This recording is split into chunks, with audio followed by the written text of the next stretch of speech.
Hi everybody and welcome to the London session update at the end of the week with myself, Kathleen Brooks, on Friday the 28th of June 2013. Well, it is the last trading day of the second quarter, and what a quarter it has been. It has been fantastic.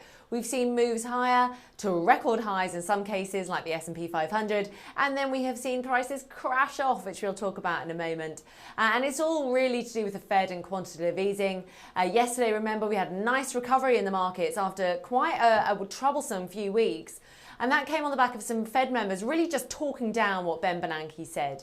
So really softening the stance towards the end of QE. They said that they would support the economy. Now we have a couple of other Fed speakers later on, and we expect them to echo similar sentiments as we have heard over the last 24 hours, and for the markets potentially to take that up quite cheerfully. We do have some economic data out of the US in the on the last trading day of the quarter. We've got consumer confidence and some manufacturing data, but overall all eyes really are on next week's payrolls, which also come in the time of the 4th of July holiday in the US, so it could be a really unusual weekend. But there are some nice action. Earlier this week, we crashed through 130 in euro dollar. But the buyers were right there waiting to pick that up on the bid.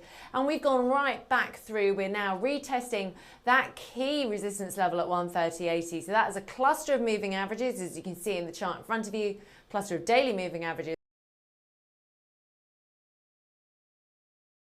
Be able to kind of recovery continues, even though we do think kind of the 131.50 to 132 area would be a very sticky level of resistance. But yeah, very positive development if we can get above 130.80, especially if we got a weekly close. Now, gold has also been everywhere. There's been lots of talk about gold selling off really sharply because some Chinese investors are liquidating positions.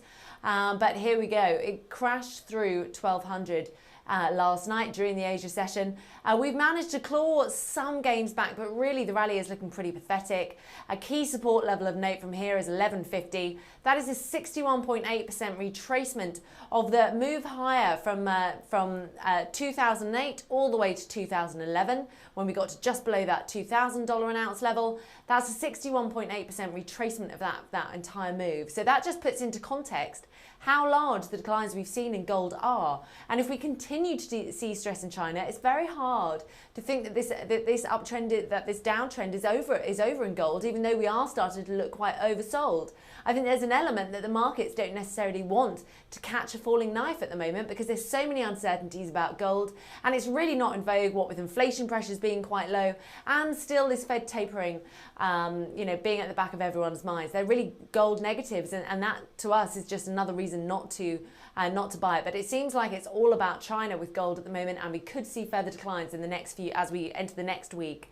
But good luck trading on the last trading day, and please join us next week for more. Thank you.